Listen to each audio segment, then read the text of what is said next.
امریکی جریدے Washington Times نے operation غضب للحق کا تفصیلی تجزیہ جاری کر دیا ہے۔ واشنگٹن ٹائمز کے مطابق آپریشن سرحد پار خطرات کے خلاف فوجی کارروائی کی پاکستانی صلاحیت کو آشکار کرتا ہے۔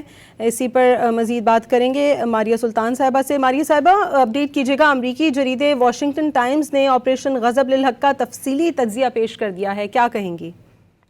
دیکھیں، جو کچھ انہوں نے کہا ہے وہ حقیقت کے بہت قریب ہے، کیونکہ پاکستان نے بہت جو ہے سوچ سمجھ کر اور اس کے ساتھ ساتھ بہت احتیاط سے یہ آپریشن پلان کیا تھا، جس کا بنیادی مقصد یہی تھا کہ جتنی بھی غیر قانونی کراسنگ پوائنٹس ہیں اور جتنی جگہ سے بھی غیر قانونی طریقے سے اس پاکستان افغانستان بارڈر استعمال کیا جا رہا ہے افغان حکومت کی طرف سے اور دہشت گردوں کی طرف سے، اس کو ختم کیا جائے تاکہ اس خطے کے اندر بھی دہشت گردی کے مضمرات کم ہوں، اور اس کے علاوہ جو ہے پاکستان افغانستان کے تعلقات بھی بہتر ہوں۔ اور جو بہت اہم بات انہوں نے کہی ہے وہ بالکل درست ہے۔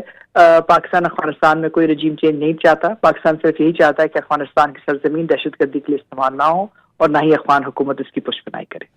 بہت شکریہ دفاعی تجزیہ کار ماریہ سلطان صاحبہ ہمارے ساتھ موجود تھیں۔ امریکی جریدے واشنگٹن ٹائمز کا آپریشن غضب للحق کا تفصیلی تجزیہ آپریشن سرحد پار خطرات کے خلاف فوجی کارروائی کی پاکستانی صلاحیت کو آشکار کرتا ہے۔ واشنگٹن ٹائمز کے مطابق غضب للحق کے تحت پاکستان افغانستان میں فتنہ الخوارج کو انتہائی درستگی سے نشانہ بنا رہا ہے۔ آپریشن ٹیکٹیکل کامیابیوں کے ساتھ ساتھ سویلین آبادی کے کم سے کم نقصان کو یقینی بنا رہا ہے۔ فوجی کارروائی، سفارتکاری، سیاسی لاہ عمل اور اقتصادی اقدامات ایک جامع حکمت عملی کے تحت بروئے کار لائے جا رہے ہیں۔ پاکستان وقتی کامیابی کے بجائے خطے میں ایک طویل المدتی استحکام کا خواہش مند ہے۔ واشنگٹن ٹائمز کے مطابق پاکستان فیصلہ کن فوجی کارروائی کے ساتھ ساتھ ٹھوس سیاسی عمل کو ہی مسئلے کا پائیدار حل سمجھتا ہے۔ واشنگٹن ٹائمز کا یہ بتانا ہے کہ فوجی کارروائیوں میں 180 دہشت گرد پناہ گاہیں اور 30 سے زائد اجتماع گاہیں تباہ کی جا چکی ہیں۔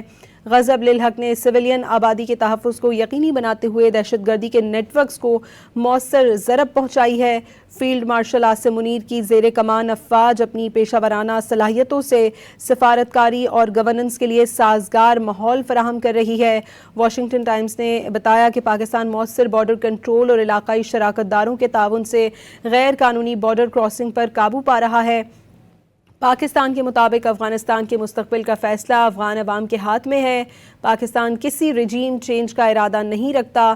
نیشنل ایکشن پلان کے تحت سول اداروں کی انسداد دہشت گردی کی صلاحیت میں اضافہ اور داخلی سیکیورٹی کے ڈھانچے کو سیاست سے پاک کر کے پاکستان فوجی کامیابی کو دیرپا امن میں تبدیل کر سکتا ہے۔